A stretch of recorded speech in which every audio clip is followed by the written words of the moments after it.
god, that is heaven on earth.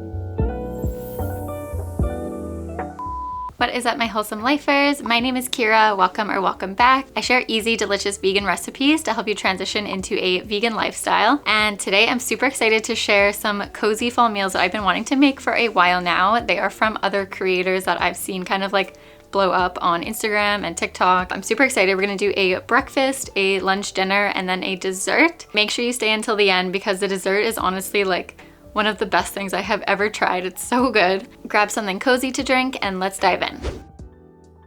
The first recipe we're gonna make is this mouth-watering pumpkin French toast. It is so good and perfect for fall.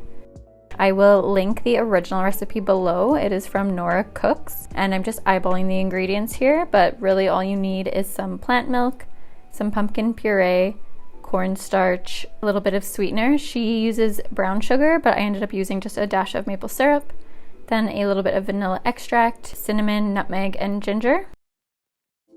Then just dip your bread. I'm using some kind of older sourdough bread here.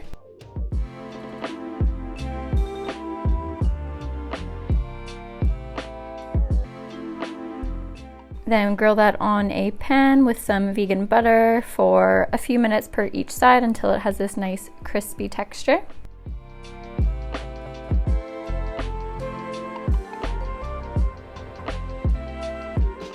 And then you're just gonna top that with a little bit more vegan butter and some maple syrup. And this is one of the easiest, most delicious French toast recipes that you can make this fall. Oh my gosh, I was in love with this. I literally am addicted and I'm gonna be making this on repeat. As someone who has a very active plant-based lifestyle, I do like to focus on my protein intake. So I would recommend either pairing this with like a protein shake or maybe some like high protein vegan yogurt or topping it with like more nuts and seeds. The second recipe we're gonna make is from Plant You. She is the scrappy queen. I love her recipes because she really focuses on reducing your food waste. And the soup is perfect for just kind of throwing different vegetables in that you want to use up. But really the key ingredient here is a nice butternut squash. Just half your butternut squash, scoop out the seeds. Try not to get the seeds everywhere like I did here. And then you're just going to score that so later on the seasonings and the oil can kind of like soak through more. Then we're going to just chop off the ends of our carrots and give them a little peel.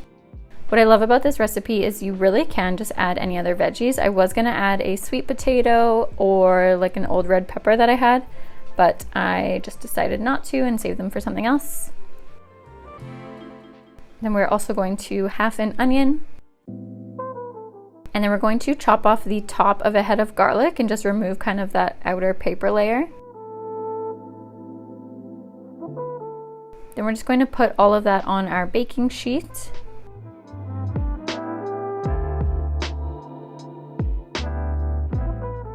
And we're going to drizzle with some nice high quality olive oil.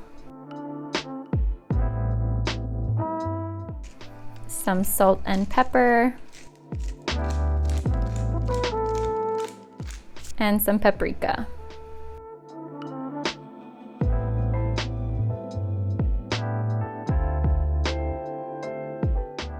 Once that is ready, we're going to put that in our oven at the preheated 400 Fahrenheit for about 40 minutes or until your squash is really soft where you can get like a fork or a knife all the way through. I definitely would recommend waiting about 20 minutes, half an hour to let it cool before you start trying to scoop everything out. But all you want to do is just scoop out the squash from the skin and then put everything else in a pot or a blender. Then you're going to add 2 cups of water and 1 cup of plant milk. I'm doing coconut milk here. You could do soy milk for some extra protein. Then you're also going to add in a little bit of ginger and turmeric. You could also add in some like white beans here or some tofu, again, just to like give it an extra protein boost.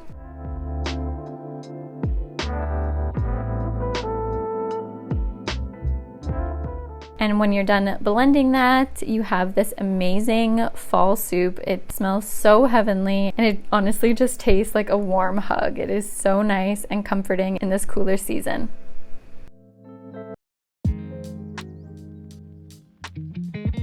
I've been wanting to make this soup for so long, and it's so easy, honestly. It's so good. Definitely would 10 out of 10 recommend making this. Of course, with a piece of sourdough bread is even better. Well, sourdough toast. Oh, super toasted. So good. We have saved the best for last. This dessert was insane. If you're still here, thank you so much. I really appreciate you. Definitely go take a second to like this video and leave a comment below. And of course, if you haven't subscribed yet, go subscribe because I'm uploading a new video every single week. This recipe is from Upbeat and Killing It. She is honestly the queen of vegan desserts. All of her desserts are fairly easy and use whole food ingredients and are just so good. So she calls these her fluffy apple rings. Basically kind of like an apple donut almost. In a large bowl, you're just going to mix together some flour. She does gluten-free flour, and then she also recommends doing almond flour. I ended up just doing the gluten-free flour and it worked out perfectly. Then you're gonna do some cornstarch, baking powder, baking soda, cinnamon, pumpkin spice, and salt. Then for the wet ingredients, once that's mixed all together, you're gonna add in some maple syrup, some plant milk of choice. Again, I love using soy milk for extra protein. Then a little bit of apple cider vinegar. This is what's really gonna make them super fluffy. If you don't have this, definitely add in some like lime juice or something acidic. Then a little bit of vanilla. And then mix that all together. Then you kind of wanna let that sit for 5 minutes to let it just like really activate and kind of get fluffy.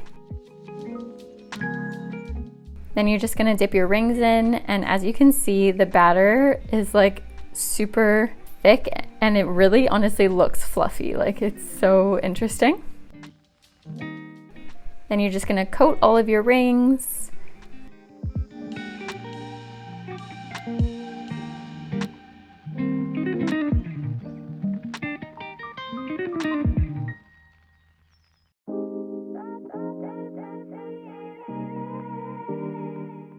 And you're gonna bake them at 375 for about 20 minutes.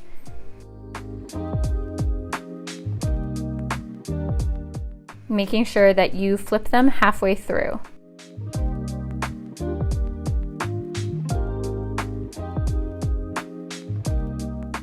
Once they're out of the oven, you wanna make this little kind of cinnamon sugar coating. So it's just coconut sugar and cinnamon, and then a little bit of maple syrup and vanilla. So first you wanna brush with the syrup and vanilla mixture, and then you wanna dip them into the cinnamon sugar mixture. And you can still do this while they're a little bit warm. It'll actually help everything kind of like stick nicely to it.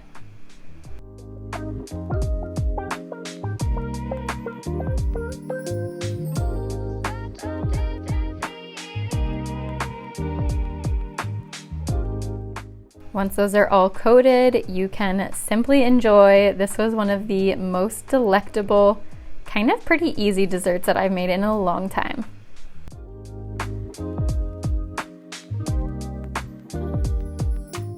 A little bit later in the afternoon, and I decided to bake something, and these turned out so good. And I haven't tried any yet. I just tried the raw dough. So let's see how the actual thing tastes, the apple ring.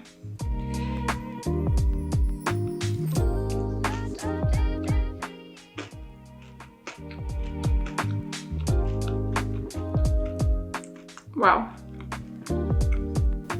Oh my god, that is heaven on earth. That is so good. Oh my gosh.